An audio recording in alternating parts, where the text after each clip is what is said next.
and like it or not, again, you're humble, but you are a legend now. And it's true. You are a legend, and I'm respectfully disagree. Legend Captain Bryan Jeffries. It's getting thick in here now. Get ready for the real estate show that takes you across the barriers and into the danger zone. That Bitchin' Real Estate Podcast with your host, Tenacious T. But it's true, and I'm so glad we get to honor you. Let's cover a few things you do on a daily basis. Sure. So, you like to continue to think of ideas to help firefighters, help your family. You work on the temple. We're going to pause just for a moment. Are you looking at this guy over here? When was your last treatment? It was just a few months ago, I swear. Well, you look fabulous. Thank you.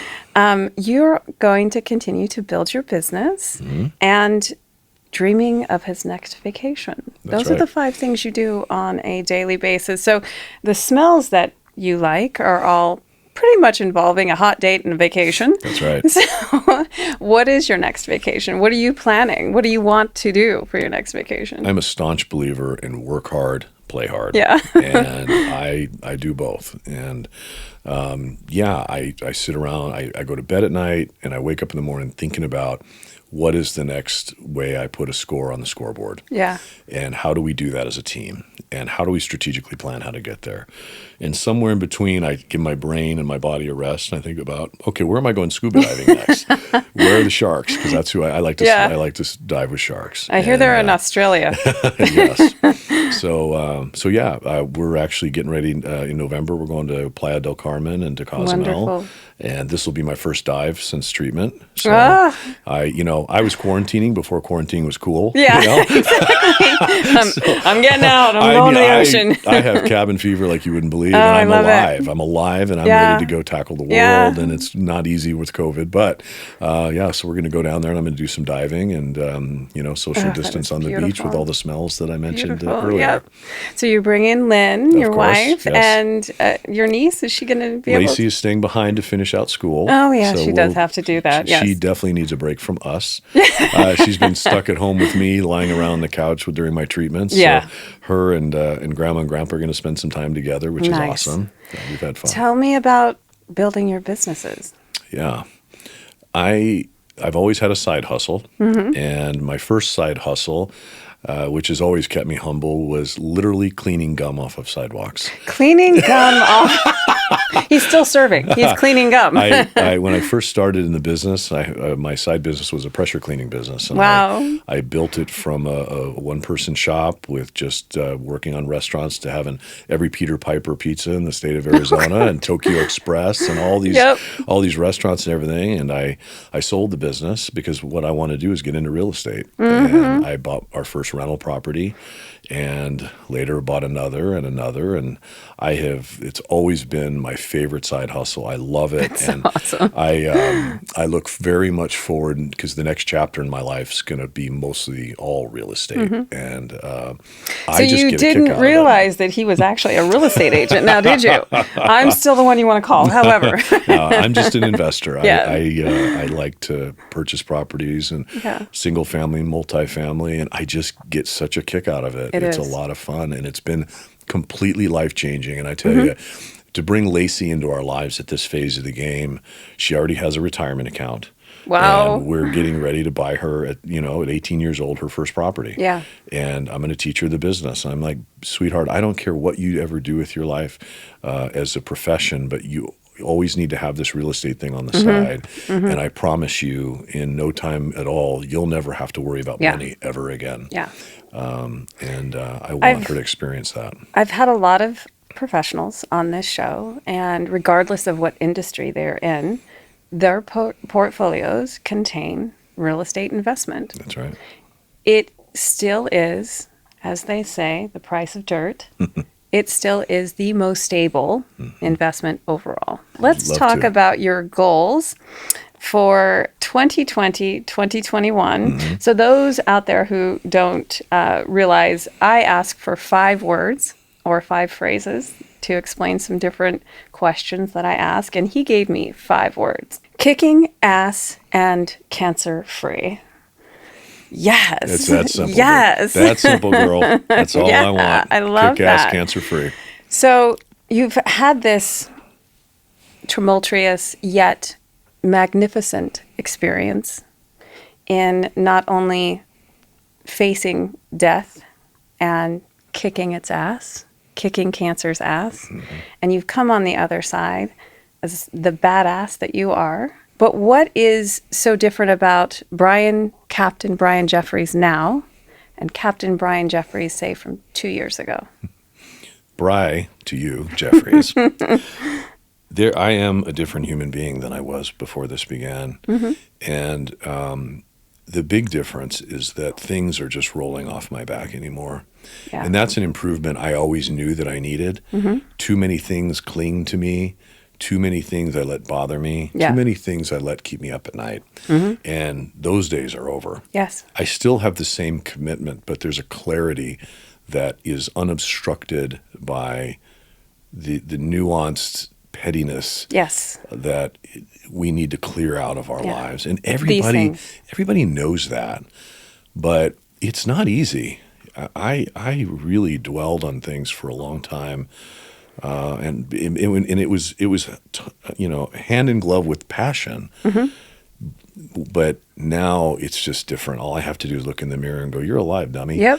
And every day is a gift, and you're having fun, and let's make it fun every day. And yeah, you're going to go after some things, and you're gonna step on some toes. You're gonna have a few fist fights. You're gonna get into some people's way. But, if you're not making enemies, you're probably not getting much done. Right. So, but on the flip side is to always be kind and not let the things get to you. And Right. I've been doing a pretty good job thus far, and I'm happy about that. And this year has, I call those triggers. This year has brought so many triggers, and it's part of what's escalated a lot of the issues that we have today. And the reason why I bring up who you are today versus the one 2 years ago is not everybody is in the position to have to fight for their life like you were. And you do come to find out that it is not worth my time to put that kind of stress in reacting to that particular item that triggered me, because it's not worth it. I can change my reaction in a split second. It doesn't matter what I say, because I can never change the other person's reaction. So why am I bothering trying? Yet again, in this interview, I couldn't have said it any better. And in fact, you said it far better. And I know, knowing you the way that I do, is those are words of deep experience. Yes. And I've always highly regarded how you have turned around many difficulties in your life and made yourself stronger, brighter, and you said it best. I mean, you not allowing those things to hold you down and to cloud yourself. You got to clear those clouds and move forward and look for a brighter day. That's right. When you look in the mirror and you love that image staring back at you, not the way it looks, but just love that human being. The only thing that matters is that bubble of joy and holding on to it and staying in it. And I find that the more people who can hold on to that, we'll call it a vibration, the more that they're actually able to contribute to their purpose. Agreed. Because you find the time to set aside the triggers and really focus on what you're doing. And what you're doing is bringing so much more awareness and so much change into the department that I want you to know it's so recognized and so appreciated, and you're making huge strides, and we want to do everything we can to support you. Thank you. So we're going to be doing that with this show. Is there something that your average Joe out there can do to support you more in helping you in your efforts? Absolutely. I would say that anytime, if there's folks out there that have any kind of relationship with an elected official, and the topic of the fire department ever comes up, just letting them know. I mean, to us, it's very logical. I mean, if I can sit any person down and say, hey, exposed to all these chemicals, cancer's running rampant, and most people go, oh yeah, that makes sense. I never thought of it that way, but that makes sense. Is just share with those folks that that's important to them. that they care enough about their first responders that the agencies, the cities, the counties, the fire districts, the state legislators should pay attention to this. Yes. And when I say that, I don't say that as though we expect these people to come up with the solutions. Right. We're problem solvers. That's what people pay us to do. But we need help. It's not easy for us to ask for help, but this is one of those times we really need help. And so we just need to work together and find solutions to these problems, because I swear, if it kills me, I want to hand the baton over to the next generation and have it be a safer and better future than ours. Yeah. That is so critical. But there's a lot of work to do to make it safer. That's critical. Because like you said, you've seen a lot of individuals on the department talking about retiring early, which also reflects on, are they applying? Well, we know they're applying for those positions, but it is affecting how the department is going to look 10 years from now, 20 years from now. So yes, the little whisper into your spouse's ear, if they're part of any part of the legislation, however we can get that, let's start the conversation. And it's a conversation. For certain. So.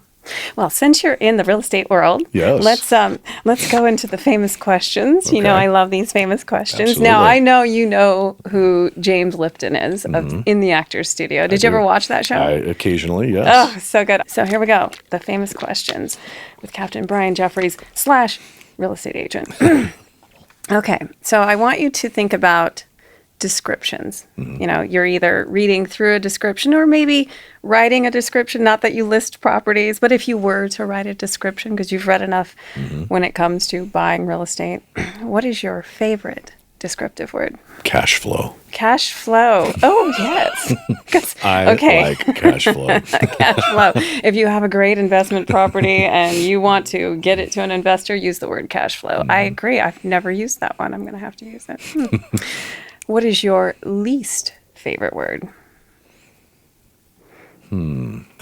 Charmer. Charmer.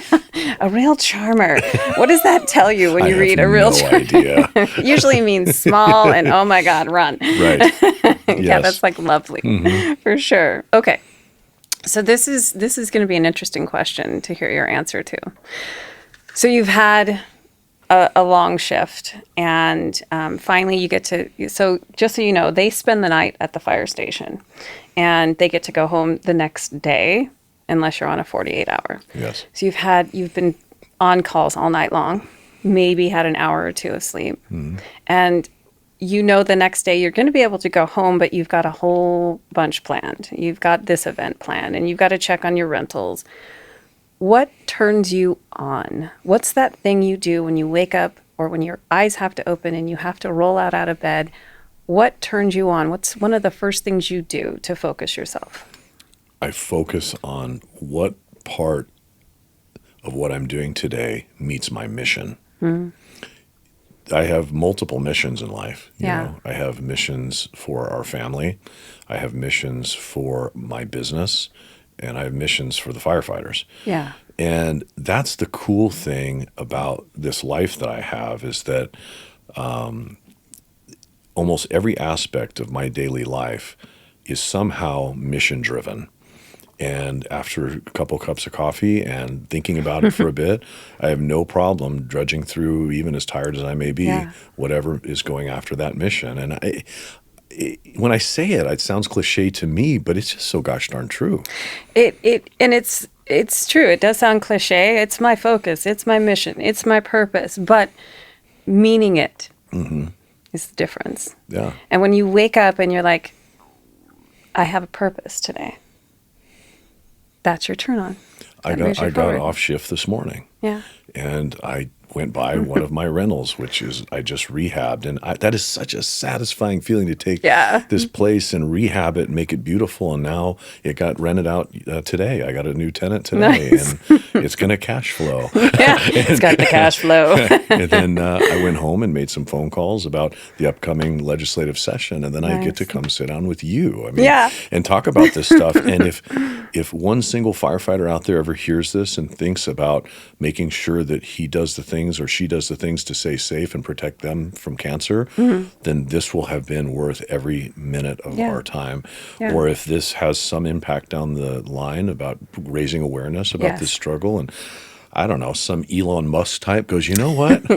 This is something they need some help. I'm going to help. I've got some technology here that might be helpful. I don't know. I'm just, but these are parts of the mission. Absolutely. Yeah. And then finally, when I get home, Lacey's going to be wrapping up her homework. And if I can look over her paper with my crazy English mind, then that'll help her mission. And family dinner and all that good stuff. I love it. I love it. So again, thinking of that space, and you've got to go through your day. What turns you off? What is that one thing that you're thinking about that's like, you know what, I don't have time for that today. I don't have time for that in my life. What is your biggest turnoff? Black and white thinking. Yep. This is a very gray world we live in, and I'm a scientific thinker by nature, and that's how I was raised, and I believe in the concept of homeostasis. And I think our society and our world is always trying, whether we like it or not, is trying to move towards some semblance of balance. Yep. And, in this world we're living in today with COVID, this presidential election, all these things going on, boy, take to social media, take to the news, take to these different outlets, and people that are doing harm to one another. Yes. Through their words, through their actions. And a lot of it, I believe, is tribalism and black and white thinking. And I have no use for any of that. And thankfully, as I mentioned earlier, I'm much better today at letting all that run off my back and ignoring it and keeping going forward and being happy and trying to do positive things. And that is so, so relevant because 2020 is the great equalizer, man. This is it. Everybody's like, what's this mean? And what? It's the end of the world and this and that. Control, Alt, Delete. Let's get rid of it. It's the equalizer. It's time to get out of your black and white thinking. It's time to dive into all of the beautiful shades of gray. That's right. And let's add in some blue and some rainbow and whatever we need to add to it. But agreed. Let's find new things we can do with this. Let's learn our lessons. Because all that other stuff is boring. Agreed. Yeah, this is fun. Yeah. All right. We will bleep this out because it's a family show. What is your favorite swear word? What is my favorite swear word? I'll go ahead and say mine. Mine is I do like that one. I was going to say that's about at the top of my list too. I was trying to think of something more creative, but I think that is at the top of my list. Well, then you have to say it so we can bleep it. There we go. Yay, we got it out of him. All right. So that was the little in-between. Now we're going to get serious again. Okay. So I think I know the answer to this too. What is your favorite noise or sound? The ocean. Yeah. Without question. Yeah. Yeah.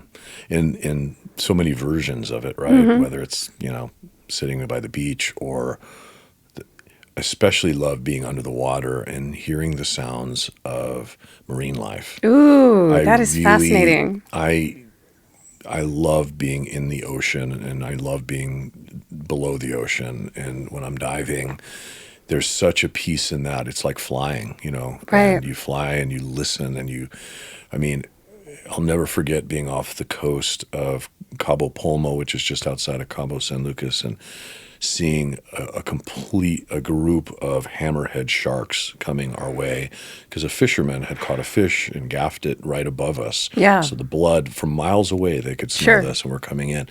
And I could just hear this just very, very so slight noise. And you weren't concerned at all. No. I think I understand them. Yeah. And so, and the same is true. You hear a whale nearby. Yeah. Or you see this bait ball of fish that are gathering in by the thousands and swirling as fast as you can imagine because the fish are coming from beneath to try to capture and eat them, right? That's beautiful. You can hear this thrush of sound under the water. I'll go on and on. I just love it. I have not been fortunate enough to be able to scuba dive yet. I've, snorkeled and that sort of thing. And that description, Peter and I are going to get our license and we're going to go, but that is beautiful. I've never thought about the sounds in the water, the life in the water. It's a whole nother world. So you're a merman. It's basically what you are, and you speak to sharks. Yes. So, okay, that will be on a future show, The King of Atlantis. You need to take firefighting off the table. Okay. And you have to take like legislative and that sort of thing off the table, public defender off the table. If you could choose any profession, what would it be? Like, think of yourself maybe in high school. Mm-hmm. Like, what was your big plan? Early high school, maybe grade school years. What was it you were going to be? Well, I won't say grade school and high school, but professional athlete, without question. That was a harsh reality that all of us, or so many of us, have faced when you're finishing up school and you realize I'm only 5'8", and I'm just not going to the NFL. And so, no, I wanted to play professional football more than anything in the world. And to be a part of the family of it, because a lot of people love the game. Yeah. But there's something above and beyond, because football is not easy. No. It is sheer torture on your body, basically. All the reasons I love it. Yeah. I just loved it. I loved every minute of it. So he's a merman and a gladiator. That's what we got here. Yeah. So football, I could see that. Later on, though, I really thought I wanted to be an attorney. In fact, that was my plan for a while, was to leave the job and then go to law school, because I was getting so engaged in all of this stuff that I do that I gained a greater fascination for the law. Yeah. But over time, what I discovered is, and this is certainly no knock on my attorney friends, but that being involved with making change is different than being a practitioner. Yes. And so that's why ultimately when I went to grad school, I got a degree in law, not to go past the bar, but to understand how the law evolves and how it is, even the evolution of it, going back to many of its origins in England, et cetera, where our laws came from, and so on and so forth. So, but now, as things have evolved for me too, is real estate. I just development, investment. It's fun, and there's so many facets to it. Yeah. I mean, from wholesaling to flipping to rentals and you name it. There's so much there, and it's fun because I'm talking to you. It's fun, man. You get to interact with people, and I've not found any negativity in any of it. Oh, he hasn't been in the resale part of it. We'll just leave that there. But I want you to think of a famous person. Can be a celebrity, can be a philosopher, but someone that is somewhat famous, dead or alive, that you could have dinner with. Who would it be and why? My family's been in Arizona for many generations, and I've never got to meet or spend time with Sandra Day O'Connor. Oh, yeah. And what that woman triumphed through back when women were never looked upon to even enter the legal profession, let alone rise to the Supreme Court of the United States of America. And being that she's one of ours, and girl power, man. That's right. That's right. I've always admired that woman, and I would love to spend time with her as well. So where would you take her to dinner? Wherever she wants. Yeah, wherever she wants to go. Because us girls, we like to go to dinner. So, I would open her door. I would hold out her chair and get her whatever she wanted, because that's how you treat a woman. I have a few gifts for you. Oh, boy. So, now, we did briefly discuss your 80s likes. Okay. So, I got you the Guns N' Roses one, because that one's my favorite one. Now, I know you had a different band, but we had really short notice, and I couldn't get that T-shirt on time. No problem. So we found this one. Pete's very jealous because it only had your size. But yes, our Guns N' Roses. I hope I got it big enough, because you're so that looks there's great. That one. Oh, that's too nice of you. I know you said Three Musketeers is your candy bar, but I happened to come across some old pop rocks. 80s pop rocks. Yeah. So there you got the 80s pop rocks. Remember, you can't put these in your Coke, because that will kill you. And then here he goes with the scientific thing. Yeah. Yes. And then these are just a few items for you to open later with your wife. They're little, should I say, affirmations of different little items. I'm speechless. So I loved having you on the show today. I love being here. So please, once again, tell the audience who you are, what you do, and then we'll sign off. I'm Bryan Jeffries, and I'm a fire captain in Mesa, and I'm the president of the Professional Firefighters of Arizona. I'm also a husband, and I'm sort of a father. You are a dad. I love being a dad. Yeah. And I'm the son to David and Kathy Jeffries, and I'm living an amazing life. And he's got all sorts of badassery going on in his life. So yes, this is Kimberly Toko, Tenacious T, out. At sundown, come